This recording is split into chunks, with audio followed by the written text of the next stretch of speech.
Di tengah berbagai sentimen yang ada saat ini terkait dengan pemulihan ekonomi pasca pandemi COVID-19 dan juga ketidakpastian ekonomi global di era suku bunga tinggi, begitu banyak tantangan yang dihadapi oleh pemerintah RI dan tentunya hal ini mendorong pemerintah untuk membuat berbagai kebijakan agar perekonomian kita tetap dapat tumbuh positif, daya beli masyarakat tetap terjaga dan tentunya yang tidak kalah penting adalah dengan nilai tukar rupiah. Sejak awal tahun 2023, rupiah bergerak cukup volatil. Lalu seperti apa detailnya? Kita akan bahas bersama amunisi Jokowi, jaga keamanan rupiah.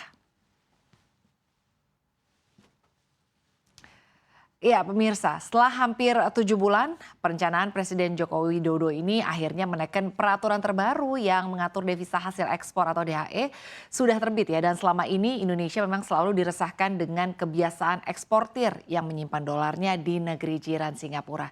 Belai tersebut adalah peraturan pemerintah nomor 36 tahun 2023 tentang DHE dari kegiatan pengusahaan, pengelolaan dan atau pengolahan sumber daya alam sebagai pengganti PP nomor 1 tahun 2019.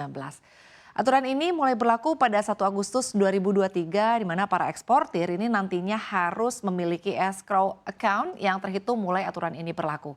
Paling lambat, eksportir harus menyimpan dolarnya di dalam negeri pada November 2023. Nah, nantinya eksportir ini wajib menyimpan minimal ya 30% dari selama minimal 3 bulan sejak penempatan dalam rekening khusus DHE ini ya. Lalu juga selanjutnya pengaturan mengenai batasan nilai ekspor pada PPE yang dikenakan DHSDA yaitu paling sedikit ada di 250.000 US dollar.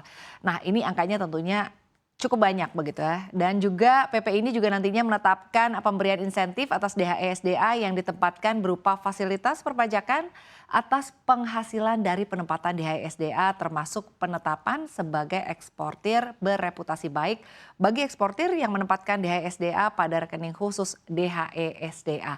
Lalu selanjutnya penambahan pengaturan pemberian insentif juga bagi lembaga pembiayaan ekspor Indonesia dan juga bank yang melakukan kegiatan usaha dalam valuta asing yang mengelola rekening khusus DHSDA serta pengaturan insentif bagi eksportir yang menempatkan DHSDA pada instrumen yang diterbitkan oleh Bank Indonesia.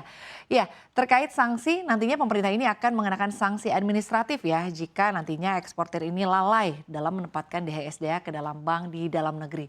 Nah, sanksi administratif tersebut adalah penangguhan atas pelayanan ekspor dan hal ini tercantum dalam peraturan pemerintah atau PP nomor 36 tahun 2023 tentang devisa hasil ekspor dari kegiatan pengusahaan pengelolaan atau pengolahan sumber daya alam ini yang menggantikan aturan sebelumnya PP nomor 1 tahun 2019.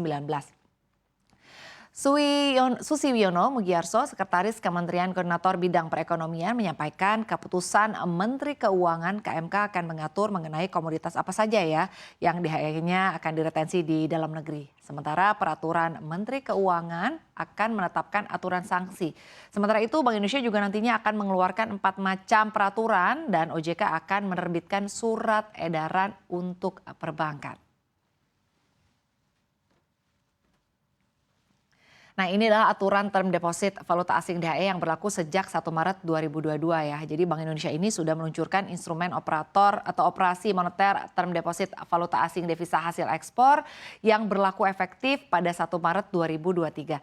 Instrumen term deposit falas DHE memfasilitasi penempatan DHE oleh eksportir di Bank Indonesia melalui bank yang ditunjuk sesuai dengan mekanisme pasar dan instrumen ini bertujuan untuk bisa mendorong serapan DHE guna mendukung stabilitas nilai tukar rupiah dan juga memperkuat perekonomian domestik.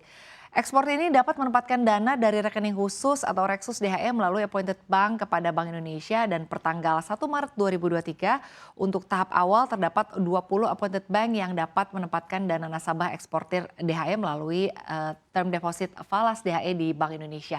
Nah, penempatan pada instrumen ini memberikan beberapa kelebihan ya sebagai berikut nih kelebihan. Yang pertama ini ada suku bunga falas yang memang kalau dilihat cukup kompetitif ya yang ditawarkan. Lalu selanjutnya ada pengecualian dana dari komponen DPK dan juga ada agent fee atau spread kepada bank yang memperhatikan tenor term deposit falas DHE. Lalu juga sebetulnya ini untuk agent spread ini memang Artinya nanti akan diperhatikan ya tenornya ini akan seperti apa. Nah, kita akan bahas di slide selanjutnya mengenai bagaimana sebetulnya data transaksi term deposit falas khusus DAI di 13 Juli 2023. Sepikah atau sudah mulai diminati begitu ya. Untuk tenor 1 bulan dengan bunga 5,15% sampai dengan 5,25% ini realisasinya berada di angka 24,75 juta US dollar. Dan ini hanya untuk bunga yang 5,25%. Lalu untuk tenor 3 bulan ini bunganya ada di kisaran 5,37% hingga 5,47%. Ini realisasinya berada di 10,25 juta US dollar.